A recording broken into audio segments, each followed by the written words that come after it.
অন্নপূর্ণা ভান্ডার, অন্নপূর্ণা ভান্ডার আর অন্নপূর্ণা ভান্ডার। ফেসবুকটা জাস্ট খোলা যাচ্ছে না এই অন্নপূর্ণা ভান্ডারের ঠেলায়।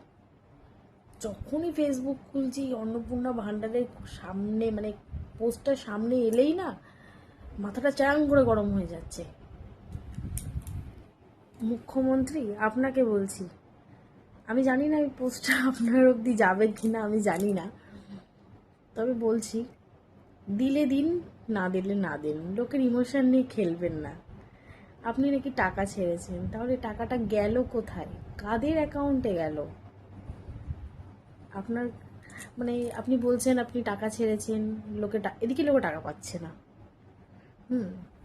তা ভোট চাওয়ার সময় অনেকটা বড় কিন্তু কাজ করেছে, মানে ভোটটা যখন বাড়ি বাড়ি গিয়ে যখন যেসব ছেলেরা চেয়েছিল, তখন কিন্তু এই অন্নপূর্ণা ভাণ্ডারটাও কিন্তু অনেক বড় ফ্যাক্ট হয়ে দাঁড়িয়েছে যে হ্যাঁ, একবার মানুষকে চান্স দেওয়া যাক। কেন এখন মানুষ কাজের থেকে ভাতাতে বেশি নির্ভরশীল। হ্যাঁ, আমি নির্ভরশীল, আমি অন্য কারোর কথা কেন বলতে যাবো, আমি নিজেই নির্ভরশীল ভাতার ওপর।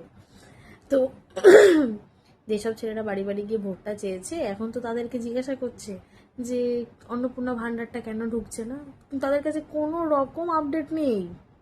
তারা বলতেই পারবে না যে অন্নপূর্ণা ভাণ্ডারটা কেন তাদের অ্যাকাউন্টে ঢুকছে না। কারণ আপনারা তো কোনো কিছু ডিক্লারেশন দিচ্ছেন না, কিছু বলছেনও না যে কেন ঢুকছে না, শুধু বলছেন যে টাকা ছাড়া হয়েছে, অন্নপূর্ণা ভাণ্ডার ঢুকবে। এখনও তো অবধি কেউ বললো না যে কাল থেকে এখনও অবধি কারোর অন্নপূর্ণা ভাণ্ডার ঢুকেছে। দিলে দিন, না দিলে না দিন। আপনারা দেবেন বলেছেন বলেই কিন্তু, আর তারপরে সবথেকে বড় ফর্ম ফিল আপ করেছেন। সবাই ফর্ম ফিল আপ করেছে, সবার ফর্ম ফিল আপে আপত্তি ছিল, তারপরেও সবাই ফর্ম ফিল আপ করেছে, কারণ তাদের প্রয়োজন আছে। হ্যাঁ, আপনারা যাকে যোগ্য মনে করবেন আপনারা তাকেই দেবেন, কিন্তু দিন। সেই 3 তারিখের পর তো এখনো অবধি কেউ বললো না যে কারোর অ্যাকাউন্টে টাকা ঢুকেছে। টাকাটা দেওয়ার হলে দিন, না দেওয়ার হলে এইভাবে মানুষের সঙ্গে খেলবেন না। মানুষ অনেক রকম সিচুয়েশন থাকে মানুষের, যে কারণে ভাতাটা তাদের কাছে খুব ইম্পর্টেন্ট হয়ে দাঁড়ায়।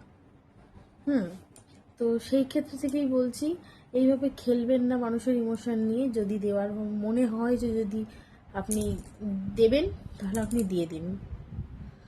আর না হলে আপনি ডিক্লারেশন দিন যে এখন না, 1 মাস পর থেকে বা কিছু। এই যে একটার পর একটা মিথ্যে কথা বলছেন, এই যে লোকে, তো এই যে লোকে এত রকম বলছে, জুমলা পার্টি, এই পার্টি ওই পার্টি, হ্যানা ত্যানা, কখনো দেবে না। বা কেউ কেউ বলছে আমরা 1,500 টাকাতেই খুশি। হ্যাঁ, তারা 1,500 টাকাতে খুশি ছিল, কেন তাদের টাকাটা কখনো আটকায়নি। আপনারা তো 1 মাস এসেই এত কিছু বলে দিচ্ছেন, এত কিছু করে দিচ্ছেন, যেটা বলছেন সেটা করতেও পারছেন না। তো কি বলবো, মানে টাকাটা দিলে দিন, না দিলে না দিন। এখনও বলছি, টাকাটা দিলে দিন, না দিলে না দিন, কিন্তু মানুষকে মিথ্যা আশা দেখাবেন না। হ্যাঁ, আমি পেয়েছি, তার মানে এটা নয় যে আমি পেয়েছি মানে আরও 5টা মানুষ পাবে না। আমি পেয়েছি, আমি আমারটা পেয়ে যদি আমি সত্যিটাকে সত্যি না বলে যদি সত্যিটাকেও ভুল বলি, সেটা তো অপরাধ না।